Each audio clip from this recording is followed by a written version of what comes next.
Hello, xin chào tất cả các bạn đã quay trở lại với kênh của Rock F2P. Và Harran tuy không phải là một vị tướng mới mẻ, nhưng càng ngày thì Harran dần dần càng có được chỗ đứng ở trong lòng người hâm mộ từ game Rise of Kingdom. Và hôm nay chúng ta sẽ cùng đi tìm hiểu xem tại sao Harran lại trở thành một vị tướng bộ binh hot như vậy nhé.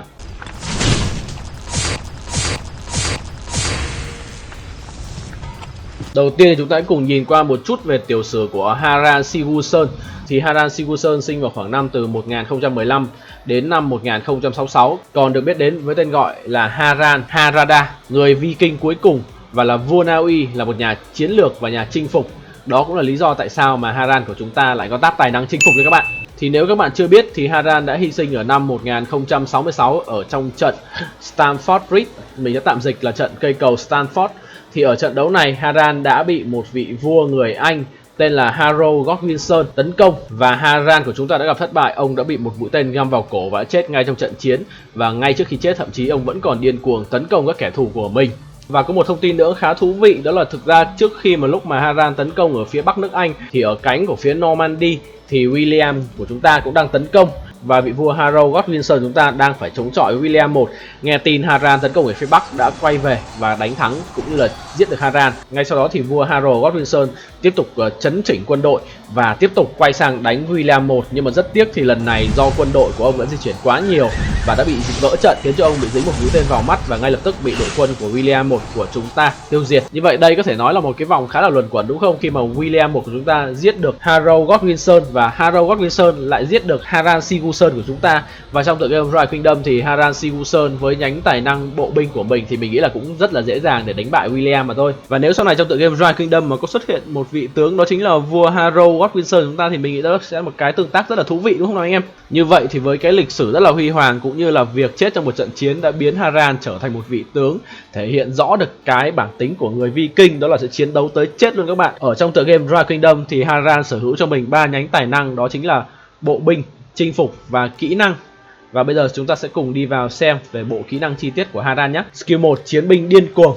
Đó là nếu như mà không bị bao vây thì Harran sẽ gây sát thương trực tiếp cho mục tiêu hiện tại. Hệ số sát thương là 600 và cấp độ tối đa sẽ là 1200. Còn trong trường hợp nếu bị bao vây thì đội quân sẽ gây sát thương trực tiếp cho 3 đội quân mục tiêu nằm trong phạm vi ảnh hưởng hình tròn với hệ số sát thương ở cấp độ tối đa là 1500, và cứ thêm một mục tiêu thì sát thương gây ra sẽ bị giảm đi 15%. Đây là một cái hiệu ứng rất là bình thường ở trong tựa game Rise of Kingdom. Tất cả những vị tướng nào có skill AoE đều như vậy hết. Và đặc biệt là sau khi sử dụng kỹ năng này thì đội quân sẽ được tăng thêm 20% sát thương trong 2 giây ở cấp độ tối đa. Chúng ta chỉ cần đọc qua skill này chúng ta đã hiểu được bản chất của Harran, đó là cần phải bị hội đồng để cho Harran có thể phát huy được tối đa sức mạnh của mình. Rõ ràng là với việc tấn công một mục tiêu gây sát thương chỉ 1200 là vốn dĩ nó đã ít hơn so với cái sát thương đánh lan này rồi. Và khi bị bao vây bạn không chỉ gây sát thương cao hơn mà vậy còn gây sát thương đánh lan nữa, thì Harran gần như sẽ biến thành Di của chúng ta vậy, khi mà sẽ gây sát thương vòng tròn, chỉ khác là sát thương của Harran gây ra sẽ ít hơn và chỉ có 3 mục tiêu mà thôi. Đây là một skill rất là ngon và có thể nói là làm nên thương hiệu của Harran. Và skill thứ hai, rìu chiến Viking. Khi tấn công thành trì và thành phố, đơn vị bộ binh do chỉ huy này dẫn đầu sẽ được tăng ở cấp độ tối đa là 10% tấn công, và bất cứ khi nào nhận sát thương sẽ có 10% giảm sát thương phải chịu xuống ở cấp độ tối đa là 30%.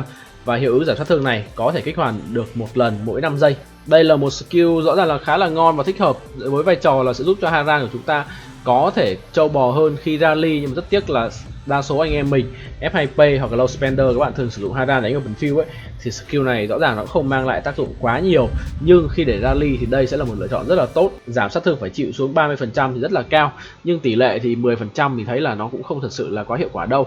Và khi các bạn bị swarm ấy thì cái skill này nó mới phát huy hết tác dụng của các bạn. Nó sẽ đảm bảo là Harran có thể ra được skill này nhiều nhất cứ 5 giây ra một lần. Skill 3 của Harran đó là vệ binh Varangian. Đơn vị bộ binh do chỉ huy này dẫn đầu được tăng thêm ở cấp độ tối đa là 30% tấn công và 10% tốc độ hành quân. Khi chỉ huy sử dụng kỹ năng chủ động, toàn bộ đơn vị bộ binh dưới trướng chỉ huy này sẽ nhận thêm 5% tấn công ở cấp độ max nhưng sẽ mất 5% phòng thủ. Hiệu ứng kéo dài 8 giây và có thể cộng dồn tối đa là 15 lần. Như vậy ở 15 stack thì Harran của chúng ta sẽ được tăng tới 75% tấn công nhưng cũng bị mất tới 75% phòng thủ.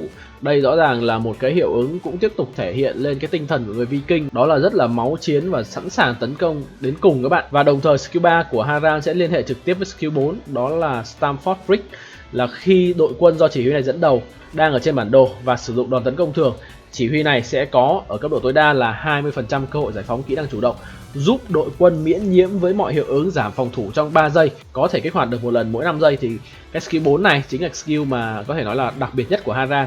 Nó sẽ có 2 điểm các bạn phải lưu ý. Thứ nhất đó là cái việc mà sẽ có cơ hội giải phóng kỹ năng chủ động. Đây là một skill tương tự như skill 2 của Alex vậy, khi mà Alex của chúng ta tấn công ấy cũng sẽ có một tỷ lệ là 1007 sát thương lên người đối phương. Còn Haran của chúng ta thì sẽ kích hoạt lại ngay chiêu đầu luôn. Và đặc biệt đó là nếu như mà Haran đang bị swarm ấy thì skill 4 này cũng sẽ kích hoạt dưới cái dạng đánh lan và sẽ giúp đội quân này miễn nhiễm với mọi hiệu ứng giảm phòng thủ trong 3 giây. Cách đây một thời gian ấy thì có một số bạn post bài Facebook là kêu là cái skill này đã bị nerf một cách gián tiếp. Nhưng mà theo như mình tìm hiểu ấy thì có vẻ là không phải như vậy, mà từ xưa đến nay ấy, là cái skill này đã hoạt động theo cái cách là thế này này. Mình sẽ ví dụ ở 15 stack đi, là các bạn sẽ cộng 75% tấn công và mất 75% phòng thủ.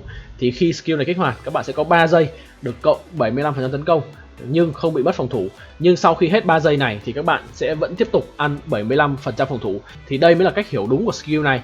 Chứ có một số người thì cho rằng là sẽ xóa hoàn toàn cái hiệu ứng nó luôn, và khi hết 3 giây thì cái stack debuff này sẽ quay về trừ 0% phòng thủ, thì là không đúng nha. Mà phải hiểu như cái kiểu mà mình vừa giải thích ấy thì mới chính xác.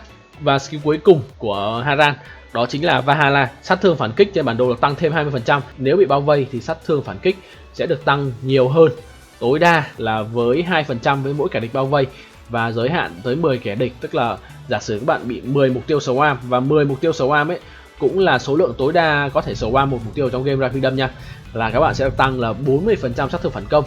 Về cách để lấy được Haran của chúng ta ấy, thì hiện tại các bạn chỉ có thể lấy Haran thông qua cái sự kiện là vòng quay may mắn. Còn đối với các bạn mà chơi ở KVK chinh phạt ấy, thì các bạn có thể chơi thêm cái quán rượu huyền thoại. Thì đối với việc xoay vòng quay thì các bạn có thể xem ở phía cuối video, mình sẽ để cái việc mình test nhân phẩm ở cuối video nha, các bạn nhớ xem đến hết clip. Còn ở quán rượu huyền thoại thì mình cũng đã có làm một video mở 200 rương quán rượu huyền thoại rồi.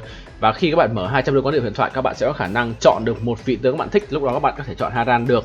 Và trong quá trình các bạn mở rương cũng sẽ có tỷ lệ các bạn mở được Haran, nhưng rất là thấp nha các bạn. Bởi vì cái tỷ lệ mở tướng vàng ở trong cái quán rượu huyền thoại ấy, nó sẽ chia đều tất cả vị tướng. Về bắt cặp tướng với Haran thì có vẻ như lựa chọn ngon bổ rẻ nhất đối với mình cũng như đối với đa số người chơi đó chính là Charlie Martel. Lý do bởi vì thứ nhất, Charlie Martel cũng là một vị tướng có khả năng chống swarm cực kỳ mạnh. Với cái khả năng búp khiên của mình cũng như tăng sát thương trong vòng 4 giây thì việc chúng ta sử dụng CM kẹp với Haran sẽ giúp cho Haran trâu hơn, cũng như là tăng cái sát thương ném rìu của Haran. Đồng thời CM cũng có skill 4 sẽ tăng sát thương phản công kết hợp với lại Haran, thì đây sẽ là một bộ đôi chống swarm cực kỳ tốt dành cho bộ binh. Vị tướng thứ hai mà cũng rất nhiều người chơi thích khi kẹp với Haran đó chính là Alex đại đế của chúng ta. Thì tương tự như CM, Alex cũng có khả năng búp khiên với skill 1 của mình.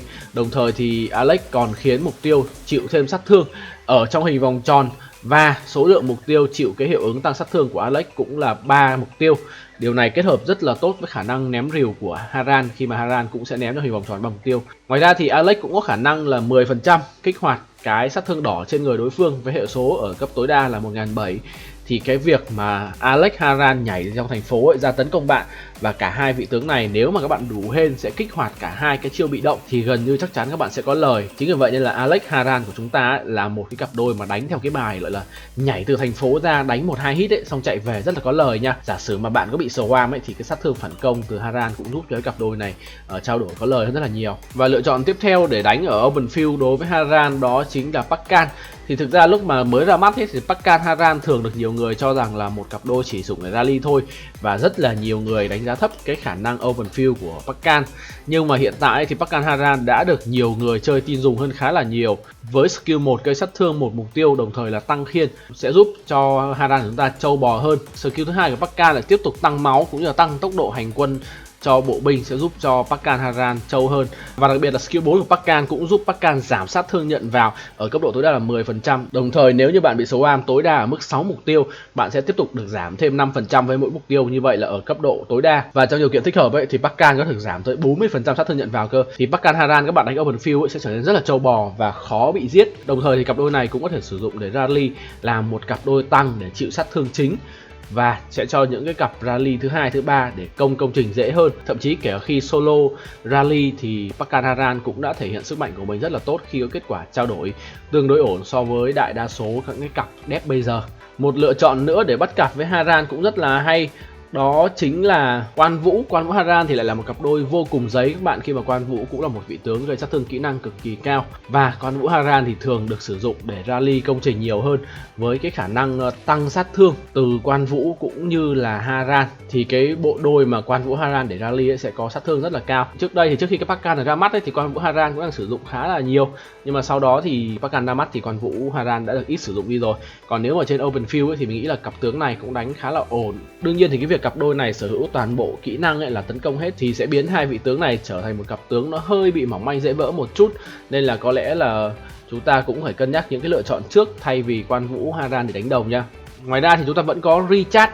Richard có thể nói là một vị tướng khá là già dơ ở trong game khi mà xuất hiện từ rất là sớm, nhưng mà Richard Haran cũng là một lựa chọn không hề tệ các bạn. Richard với khả năng hồi máu cũng như debuff đối phương thì sẽ giúp cho Haran có thể được thoải mái tấn công hơn. Và đặc biệt là trong số các vị tướng mà nãy giờ mình nói có thể cặp tốt với lại Haran ấy, thì chúng ta có Richard, CM và Pakan, là cả ba vị tướng này đều có nhánh tài năng là phòng thủ. Thì với nhánh tài năng phòng thủ ấy thì đảm bảo sẽ giúp cho Haran của chúng ta trâu bò hơn và trụ được trên Open Field tốt hơn, bởi vì Haran sẽ bị cái hiệu ứng là giảm dép của bản thân để tăng đam.